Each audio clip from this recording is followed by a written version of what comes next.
What's up, everybody? Justin here to do my Raw review for After Payback 2017. After every Raw pay-per-view, after Royal Rumble, WrestleMania, SummerSlam, Survivor Series, after Raw pay-per-views and big pay-per-view events, I do a Raw review. I don't do Raw reviews every week. I just don't. I don't have the patience to do that every week, and I don't have time. I guess I have the time, but I don't want to. If you want to see Raw reviews every week, go to my friend's YouTube channel, John Ridlin. Go to his channel. He does Raw reviews every single week with his friend. His friend is Chris. Go to John Ridlin's YouTube channel. His YouTube channel is called Real Honesty with John Ridlin. He does Raw reviews every week. I don't, and I'm not going to start. So you want Raw reviews every week, check out his channel. He does great reviews with his friend Chris. So this Raw review is for May 1st. May 1st, 2017. It's May already. That's insane. We're into the 5th month already of 2017. Pretty soon it's going to be freaking August, and NFL season will be starting up pretty soon, at least in beginning of September, and that will come pretty fast. So May 1st Raw review. After Payback, it kicked off great. I was very happy to see all the Raw women from the women's division on Monday Night Raw. They were all in the ring waiting for the champ, the new champ, Alexa Bliss. Little Miss Bliss, Alexa Bliss, the new champion. She comes out. She's cutting a promo, looking at every woman, part of the Raw the women's division. She thanks Mickie James for some reason after, I think Mickie turned on her on SmackDown, but whatever. Alexa did thank Mickie. And then she goes up to Nia Jax. She looks at Nia Jax. She says, "We're good. We're good," because she didn't want to get destroyed. Then she goes up to Bayley and says, "Oh look, the former champion." I'm not gonna say word for word what she said. I'm just guessing, but something like, "Oh, look, it's Bayley, the former champion. I beat you in your hometown in front of your family, and your nephews were crying when I beat you." That is great heel work from Alexa Bliss. She's great. She is great on the microphone. She's very good at talking in promos. So then, Bayley, I believe Bayley came out. During this, Bayley came out and got a pretty big pop. She got a big pop.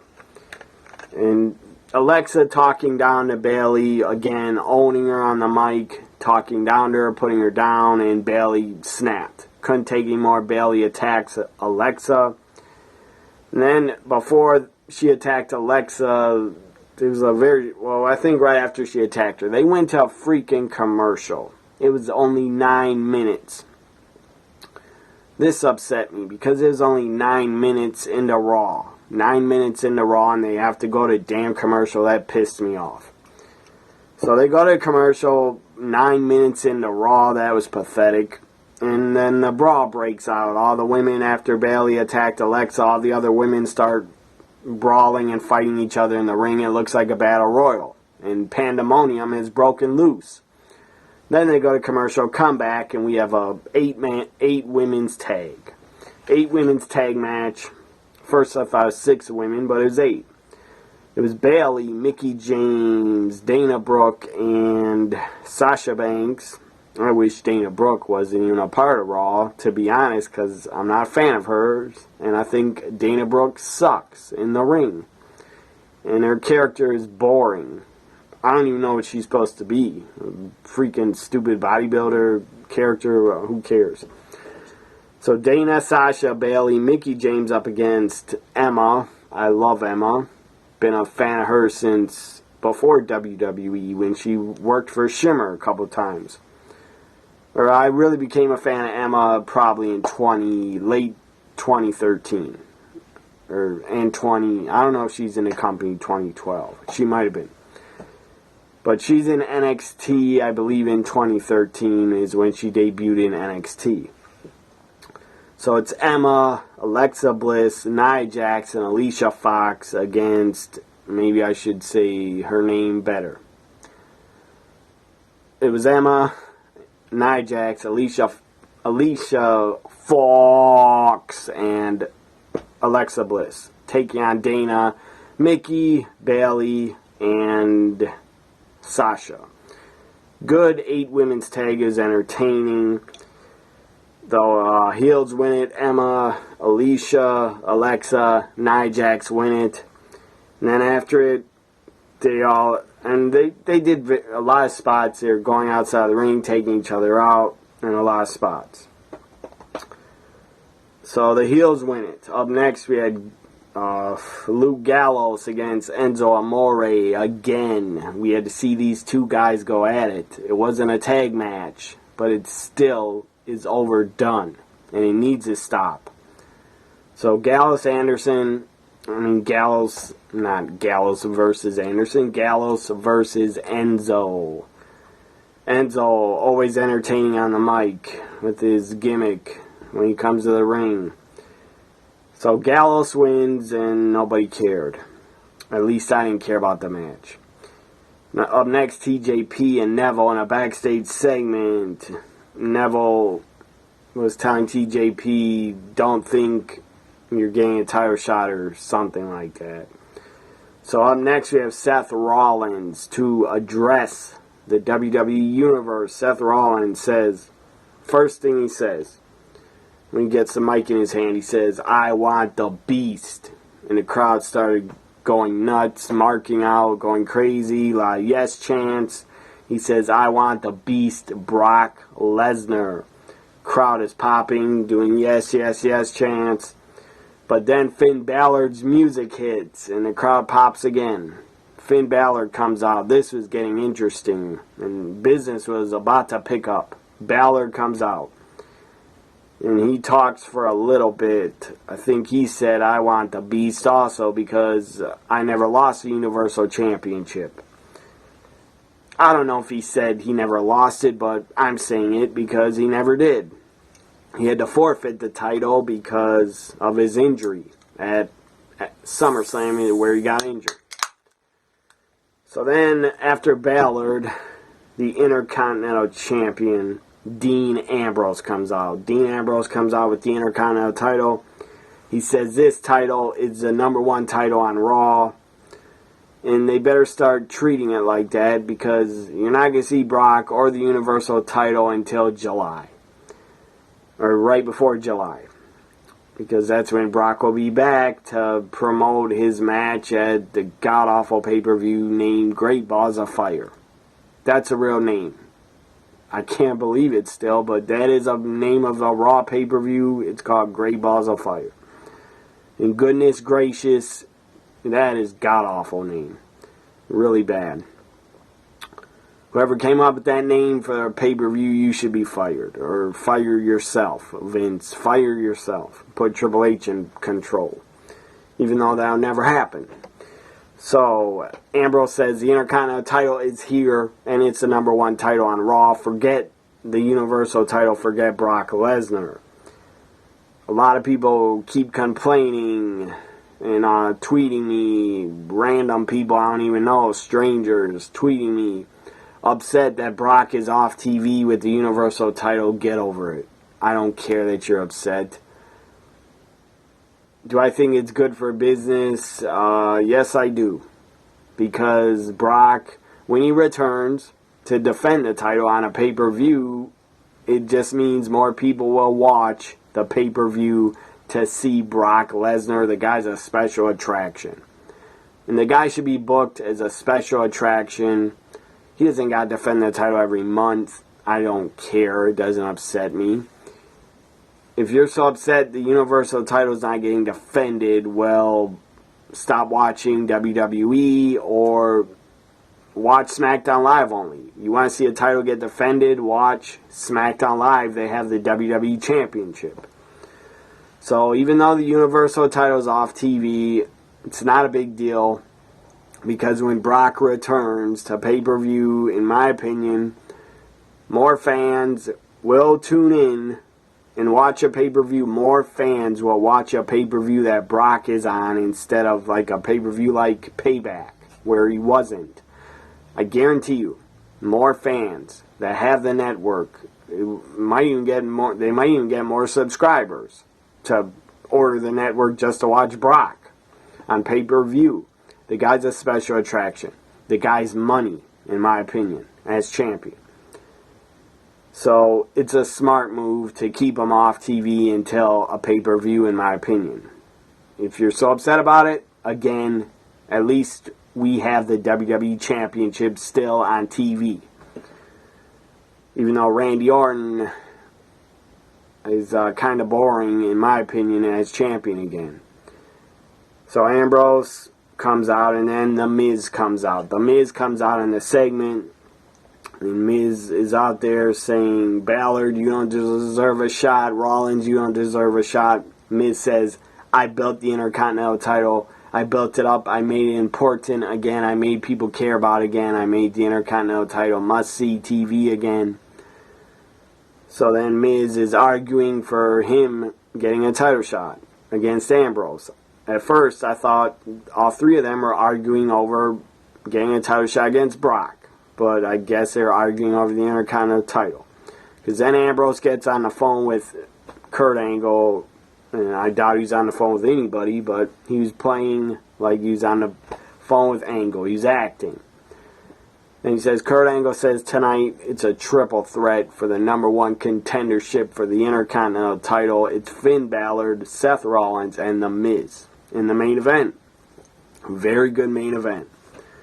I tweeted out right before they made the match. I tweeted out, please make Miz versus Rollins versus Balor tonight. I'd like to see that. But I wanted it kind of to be a #1 contender match for the Universal title, but it wasn't. It was for the Intercontinental title because, as of right now, the Intercontinental title is the #1 title and the only singles title that is available to be defended on Raw. And we all know why. Because Brock is sitting at home and the guy only has a couple limited dates to work. He's a special contract, and WWE could pay him more money if they want him to appear more, but they don't. So up next we had, after that segment, very good segment with Rollins, Ambrose, Ballard, and The Miz, is very entertaining. Cruiserweight action, tag team match, Tozawa and Rich Swann, 6-man Cruiserweight tag. Tozawa, Rich Swann, Jack Gallagher, all great talents. I mean, they're all great. They're all great athletes. They're tremendous high flyers and cruiserweights. Tony against Tony Nese, Noam Dar, and Brian Kendrick.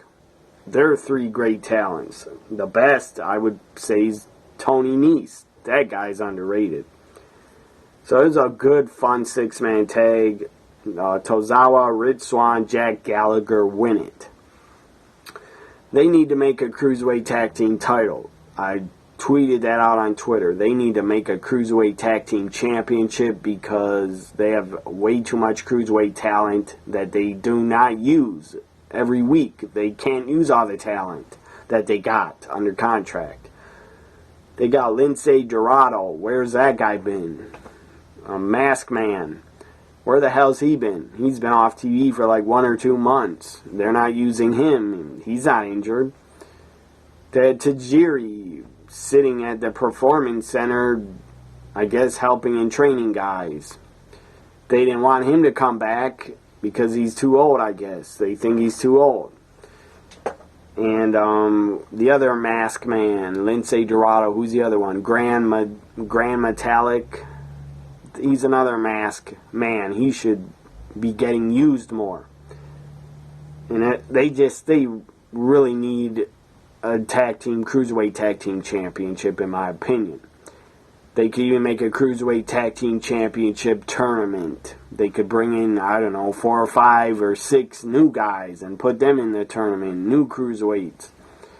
Make a Cruiserweight Tag Team Championship tournament, put it on the network, I don't know, before or towards the end of summer. But they're not going to do that.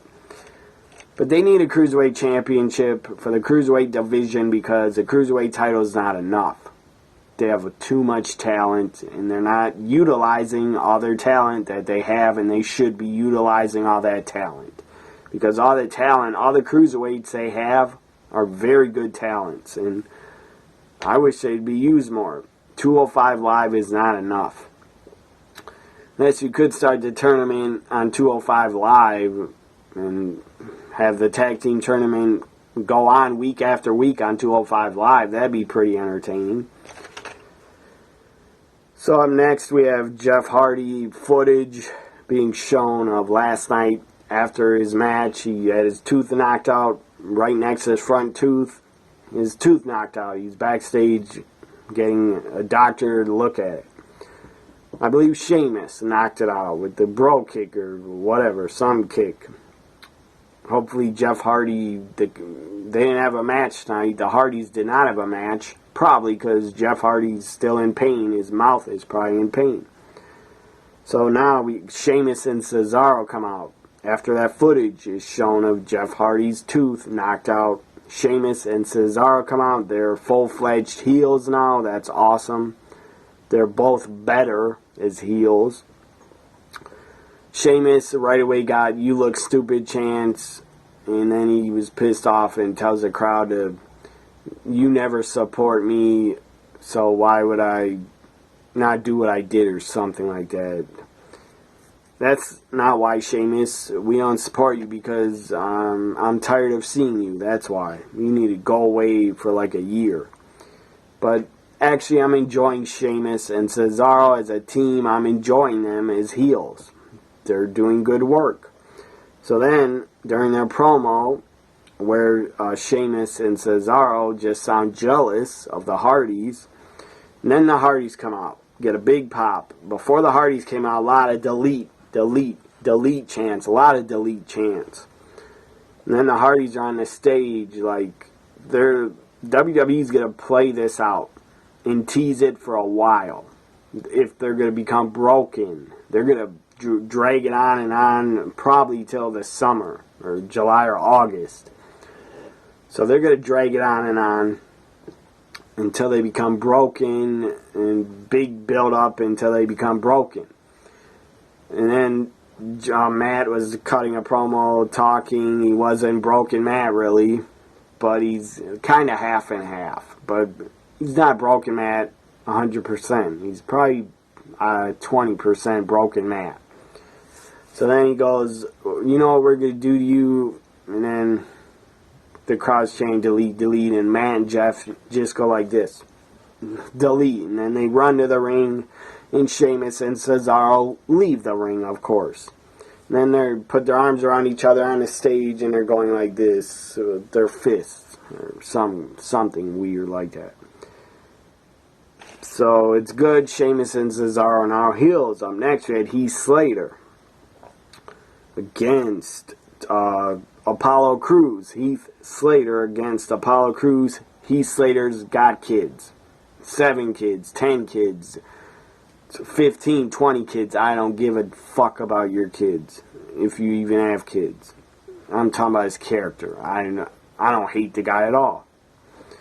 If Heath Slater has a kid in real life and a family, good for him. I'm talking about his character. I don't give a fuck about his kids. So Heath Slater, Apollo Crews. Apollo Crews is again coming to ringside with Titus O'Neil. This is good.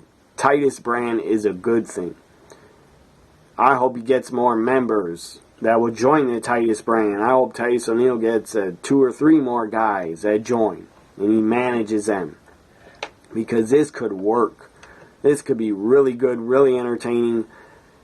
I don't want to see Titus wrestle. I don't care about him as a wrestler. But the guy could be a good heel manager. And he could have a good heel faction. The Titus brand. It could be his family. Like the Bobby Heenan family. Not saying the Titus brand is going to be as good as the Heenan family. But Titus brand could be something entertaining. Something different. Have him be a manager and cheat and to cheat for his guys to win. So Apollo Crews wins. As I said, Titus leads Apollo Crews to ringside. I guess Apollo is in the Titus brand, and that's a good thing. So up next they show Braun Strowman, and they talk about Strowman and what he did to Reigns. And then Kurt Angle's music hits. And they said Kurt Angle's going to give us an update. I think Cole said it. Kurt Angle's going to give us an update on Braun and Roman. So Kurt Angle's music hits, gets a big pop. A lot of "You Suck" chants, as always. I hope they're done out of love, because Kurt Angle, that guy deserves everybody's respect. So Kurt Angle comes out, updates us on Roman and Braun. I missed what he said about Roman, and I don't care what he said about Roman. He said Braun suffered a torn rotator cuff. I hope that's not true. I don't know if it's true, but I hope it is not. Maybe it is. Maybe it's done for only a storyline.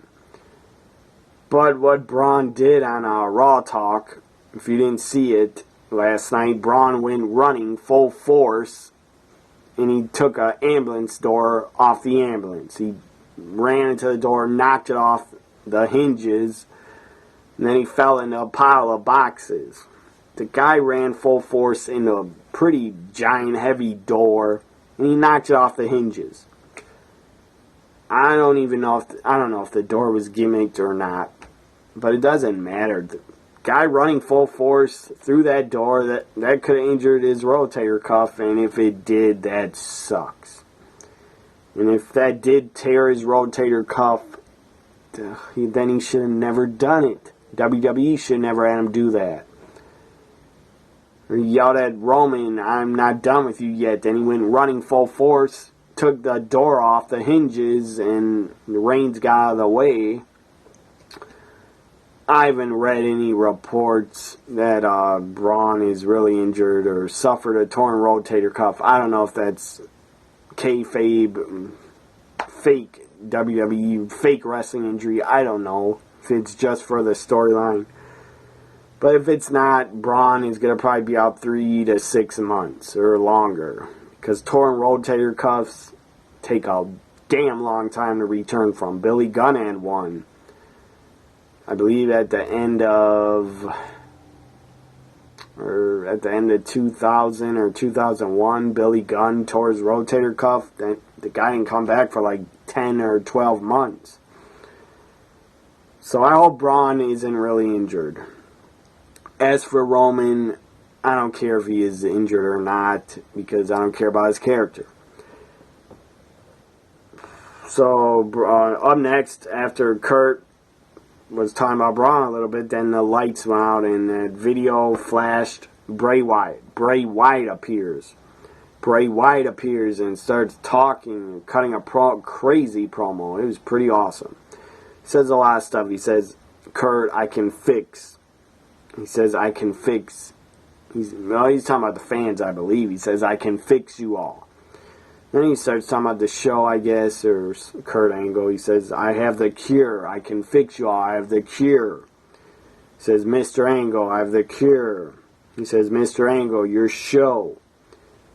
He says, or Kurt says, "This is my show."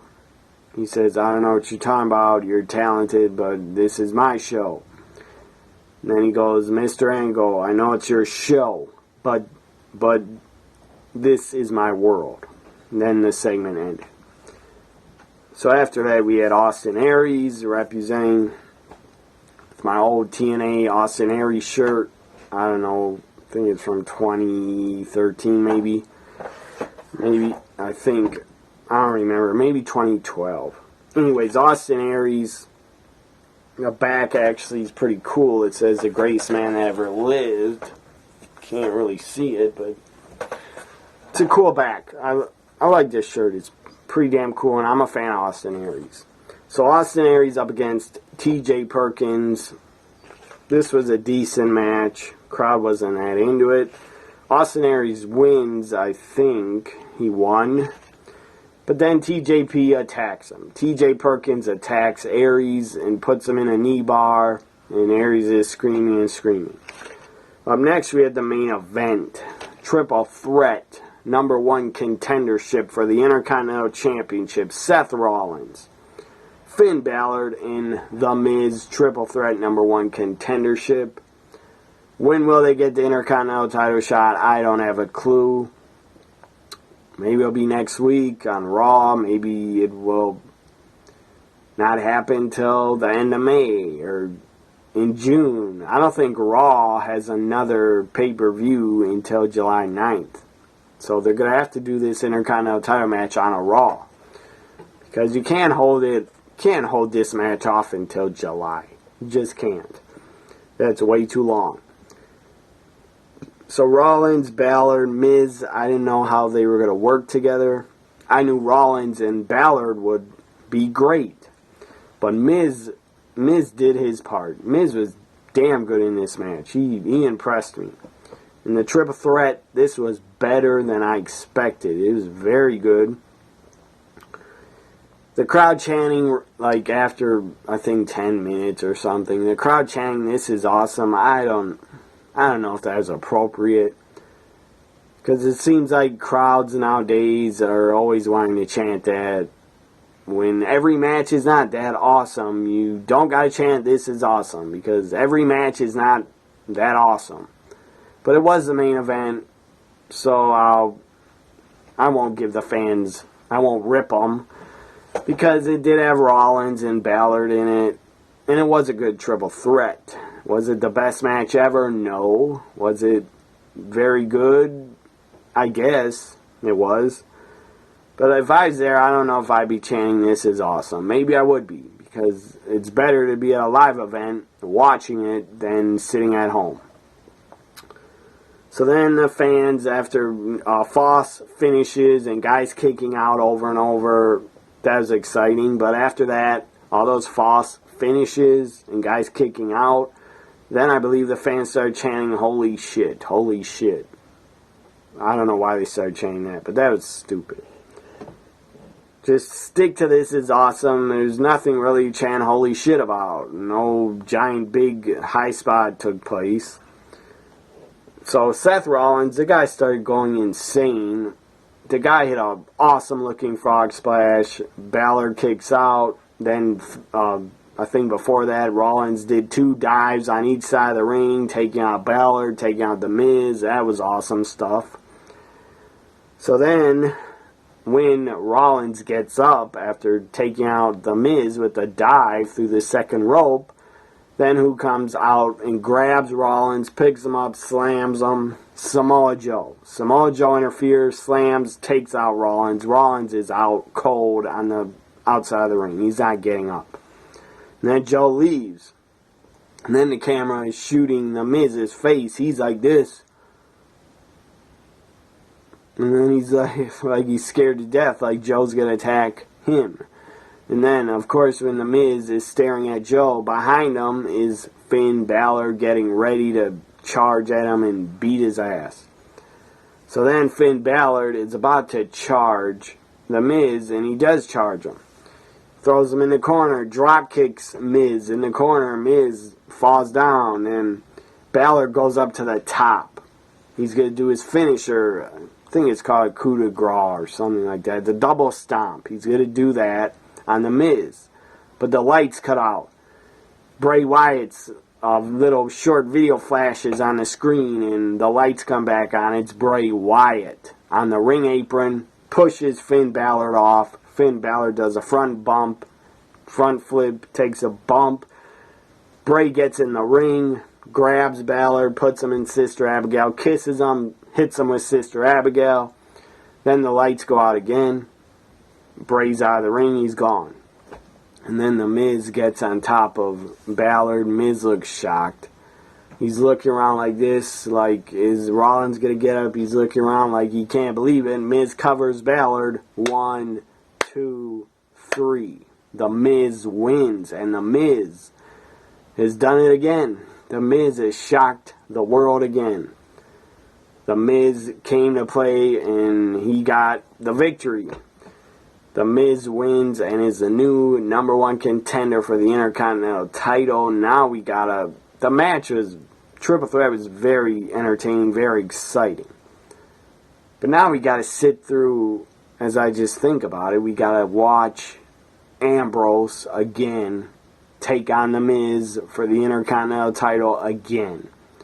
When they were both on SmackDown Live, they had felt like 10 matches or more together, feuding over the title. First, Miz and Maurice tried to feud and bully and call out Renee Young for sleeping with Ambrose, and Renee slapped Miz. That was good stuff, but that was a long time ago. That was before Survivor Series on SmackDown Live. So then Ambrose got involved and, of course, defended Renee, his now wife. They're married. So then, anyways, Ambrose and Miz feuded already for 3-4 months. Now we gotta watch another singles match for the Intercontinental Title.